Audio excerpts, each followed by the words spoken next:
Salut à tous, j'espère que vous avez passé un bon début d'année 2017, parce que pour une bonne résolution, j'ai décidé de vous parler des films que j'ai ratés l'année dernière.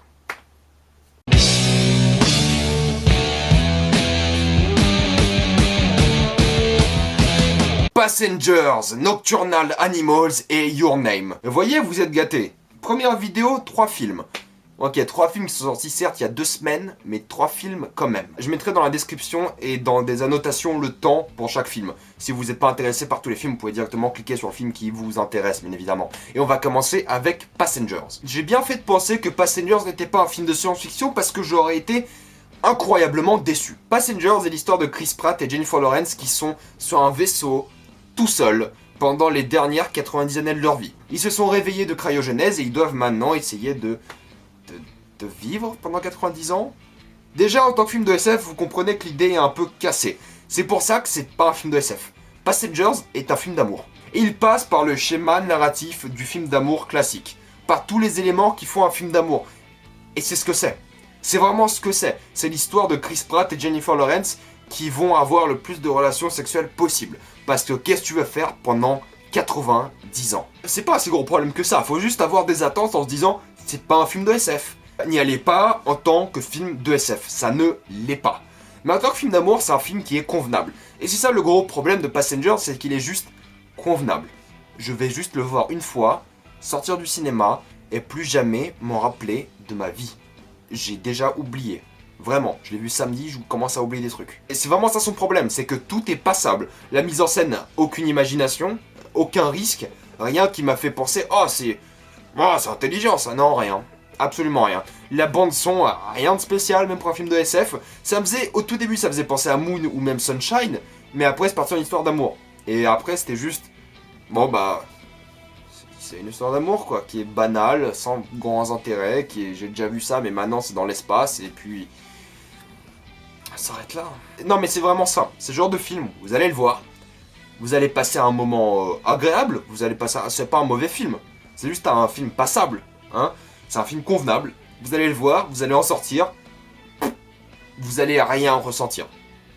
Il n'y a aucune émotion à avoir, il n'y a aucun enjeu à avoir, il n'y a rien. Le film est vide de thème, le film est vide d'histoire, les personnages sont peut-être bien développés parce qu'il n'y en a que 2, et à un moment s'ils étaient mal développés il y a un problème, mais ils sont attachants, mais l'histoire n'est pas assez intéressante, les péripéties ne sont pas assez intéressantes, et rien n'est suffisamment intéressant pour faire penser que le film est plus que c'est. Ça aurait été un film avec une sorte de second degré un peu plus assumé, limite, mais avec une histoire plus importante, qui était peut-être un peu plus SF, ça aurait été un film plus intéressant. Mais là, c'est juste une histoire d'amour, et c'est exactement ce que c'est, et ça s'arrête là. Donc si vous voulez aller voir Passengers, pensez juste que vous allez passer un bon moment, parce que tout est convenable, que ce soit les personnages, les acteurs, la mise en scène, les péripéties, tout est juste passable. Tout est là pour faire une histoire qui est banale, et vous allez passer un bon moment devant, mais vous allez jamais vous en rappeler dans votre vie. Donc c'était un film à regarder en DVD, à la télé dans un an, ou à peut-être regarder sur son PC. Maintenant, parlons de Nocturnal Animals, qui est peut-être un peu plus intéressant que Passenger. Nocturnal Animals est le nouveau film de Tom Ford, dans lequel Amy Adams, son personnage, reçoit un bouquin de son ex-mari, interprété par Jake Gyllenhaal. Un bouquin qui raconte grosso modo leur relation, mais de manière fictive. Il prend ce qui se passait dans leur relation et le transcrit dans une sorte de thriller détective sympa. Et ce qui est intéressant, ce sont les parallèles entre la vie d'Amy Adams, la vie de Jake Gyllenhaal, l'histoire d'Amy Adams, sa vie à elle actuelle, et l'histoire littéraire, du coup, littéralement, du coup, oui, du livre qui se passe dans le film, où on a des cuts très agressifs en passant d'une vie à une autre. Et les parallèles sont très bien fondés dans le film. Et c'est juste un schéma narratif intéressant. On passe d'une vie normale, un peu à chier, soyons honnêtes, c'est un peu son personnage, à une vie un peu plus intéressante, mais en même temps plus dramatique, plus horrible. Et c'est ça un peu l'intérêt du film, c'est de montrer le parallèle entre les thèmes du bouquin et les thèmes de la vie de tous les jours.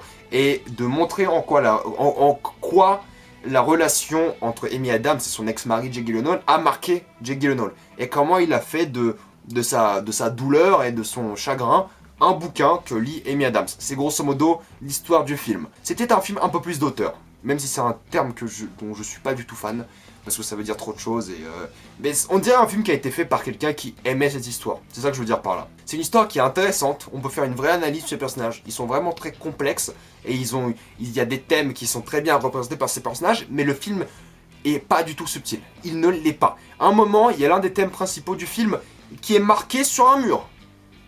Littéralement marqué sur le mur du film. Amy Adams passe devant, elle s'arrête, elle fait... Je déconne même pas, c'est genre le thème principal du film. C'est un film qui se lit très facilement. Il n'y a pas à chercher des ambiguïtés ou quoi, juste le film vous raconte ce qu'il faut savoir. Même si peut-être vous allez penser que la fin est un peu ambiguë, elle ne l'est pas. Franchement, il suffit de réfléchir un minimum, de penser tout ce que le film vous a dit dès le début, et vous allez comprendre que c'est juste tout bête. C'est juste tout bête et c'est bien fait, mais c'est juste pas du tout subtil. Les thèmes sont recherchés, ils sont complexes, ils sont bien étudiés, mais c'est pas une histoire subtile. C'est pas une histoire qui va vous faire réfléchir pour le coup. C'est une histoire qui va vous présenter des thèmes, il va parler de ces thèmes de manière très approfondie, des thèmes que je veux pas vous dire les thèmes parce que ça serait du spoil, ça serait littéralement des spoilers. Mais des thèmes qui sont approfondis, qui sont complexes, qui sont intéressants, qui sont bien étudiés par le film, mais il y a pas genre ça me fait pas réfléchir après, genre je fais ah oui d'accord c'est ce qu'il voulait raconter, c'est marrant, voilà. C'est pas comme c'est des thèmes tellement complexes qui peuvent avoir deux éléments très opposés. C'est des thèmes qui sont là comme ça, des thèmes faciles, des thèmes basiques, mais qui sont bien étudiés, qui marchent bien dans le film, et ça s'arrête là. Et c'est ça l'intérêt du film, c'est le schéma narratif du film, comment ça passe d'une histoire à une autre, c'est les personnages qui sont très complexes et qui sont très compréhensibles par le spectateur, et c'est les thèmes qui sont abordés dans le film. C'est grosso modo la force du film. Et c'est un film qui est intéressant, et j'ai passé un bon moment devant. Est-ce que c'est un film, encore une fois, qui est mémorable, pour le coup? Je dirais non, parce que c'est pas un film qui m'a fait réfléchir. C'est pas un film, je suis sorti, je fais « Ah, c'était une bonne histoire, j'ai passé un bon moment, c'est fini. » Plus rien, c'est bon. Ça ne va en aucun cas me marquer comme un film comme Manchester by the Sea.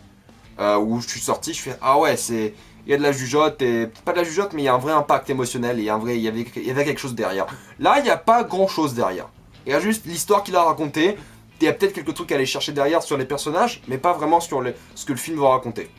Voilà. Si vous voulez aller voir Nocturnal Animals, sachez que c'est une bonne histoire qui est très sympa et un bon divertissement avec quelques trucs vraiment très intéressants dedans. Mais encore une fois, rien de spectaculaire, rien qui m'a surpris ou choqué ou... Waouh, c'est incroyable. Il y avait de bonnes idées de mise en scène, plus d'imagination que dans Passengers par exemple, même si je compare pas les films dans leur... pour ce que c'est, hein, juste dans le niveau de l'imagination. Mais encore une fois, c'est... rien de spécial. Et on va au dernier film qui s'appelle Your Name, film d'animation japonaise. Je pense que ce qui a gâché mon expérience de ce film, c'est que tout le monde m'a dit que ce film était incroyable. Mais ce film est une tuerie. Bon. Your Name est l'histoire de deux adolescents, un garçon et une fille. Les deux n'habitent pas du tout à côté et l'idée du film, le concept, c'est que quand le garçon rêve, il incarne la fille et quand la fille rêve, elle incarne le garçon. Et c'est l'histoire du film. Et c'est un peu une histoire d'amour, mais c'est beaucoup plus que ça, sans en dire grand chose. Et c'est ça qui est intéressant. Mais le film a beaucoup de contexte. Limite trop. Ce que je veux dire par là, c'est que le film en fait des tonnes. Pour des trucs qui sont juste facilement compréhensibles. Il fait vraiment des tonnes pour des trucs, mais qui sont d'une banalité incroyable et que tout le monde aurait compris. Il y a des scènes, franchement, on aurait pu couper du film. On aurait pu facilement couper 15 minutes du film. Mais je vais vous dire que l'histoire est intéressante. Les personnages sont vraiment attachants et je me suis senti vraiment attaché. L'histoire est suffisamment intéressante pour vous donner envie de savoir ce qui s'est passé. Il y a quelques retournements qui sont très sympas, il y a de bons éléments scénaristiques. Peut-être un peu trop de contexte à mon goût, et l'histoire ne finit jamais par contre. Le film ne s'est jamais fini pour moi. Je voulais juste que le film s'arrête. J'ai compris la fin, je fais ok c'est bon, arrête maintenant. J'ai compris. Je sais ce qui va se passer, montre-le-moi vite, et qu'on s'arrête là. C'est un peu mon ressenti par rapport à tout le film. C'est que c'est bon, j'ai compris, c'était bien, arrête-toi là. C'est un film qui est très beau, c'est un film qui a une très bonne musique, un rythme qui à mon avis est complètement cassé. Des fois ça commence très bien, puis après il y a des moments où j'avais l'impression des fois de regarder une série télé plus qu'autre chose. Il y avait limite des interludes très précis. C'était limite des interfilms, genre on fait limite une pause. Un peu à la Hateful Eight, mais sans le second degré, c'était encore très sérieux.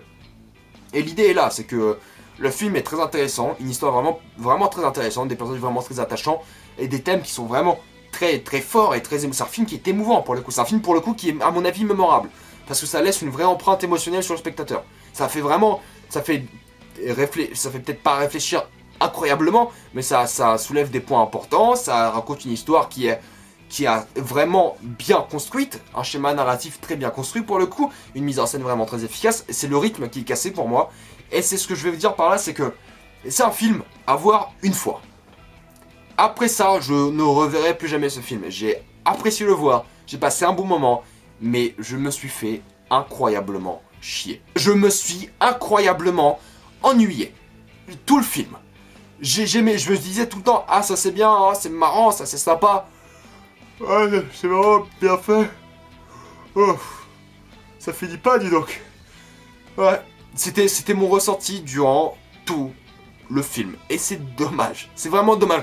Parce que j'ai adoré les personnages, j'ai adoré l'histoire, mais tout le film était d'un ennui total. C'est pour ça que pour moi, c'est genre de film à voir une fois, puis après vous le mettez dans votre placard et vous l'oubliez. Ce qui est marrant, parce que c'est un film mémorable, et vous avez pas envie de l'oublier, mais genre vous avez pas envie de le revoir non plus. C'est ça qui est dingue. C'est que j'ai passé un excellent moment, plus jamais. Plus jamais parce que je me suis quand même ennuyé. C'était peut-être une bonne expérience, mais je me suis quand même ennuyé. Si vous êtes fan d'animation, c'est un film que je conseille. Que ce soit occidental ou japonaise, c'est un film que je conseille fortement. C'est un bon film d'animation, mais si vous ennuyez, c'est normal. Mais regardez quand même jusqu'à la fin. Je pense que quelque chose que vous allez apprécier, surtout quand c'est fini. Les films, surtout j'ai remarqué dans les films coréens, japonais, j'apprécie beaucoup plus un film quand il est fini. Genre vraiment, tout le film est beaucoup plus lié et beaucoup plus important quand c'est fini. Du coup, avez-vous vu Passengers, Nocturnal Animals ou Your Name? Si oui, qu'en avez-vous pensé? Mettez-moi ça dans les commentaires. Vous pouvez en parler avec plein de spoilers, mais taguez bien avec un tag spoiler. Mettez bien 10 spoilers avant, parce qu'il y a plein de films, il y a plein de gens qui n'ont pas vu tous ces films. Mettez-moi ça dans les commentaires, parlons-en, discutons-en. Est-ce que vous avez aimé Passengers? Est-ce que vous avez aimé Nocturnal Animals? Est-ce que vous avez été ennuyé par Your Name? Mettez-moi ça dans les commentaires. Allez voir mes films préférés de 2016, j'ai fait une vidéo là-dessus. Et moi je vous dis à la prochaine fois, je dirai peut-être voir La Grande Muraille, je ferai peut-être une vidéo ce week-end. Et puis on verra ce qu'on fait. Moi je vous dis à la prochaine fois, allez voir mes dernières vidéos, abonnez-vous à ma page YouTube, suivez-moi sur Facebook et sur Twitter. Et je vous dis à la prochaine fois, salut à tous.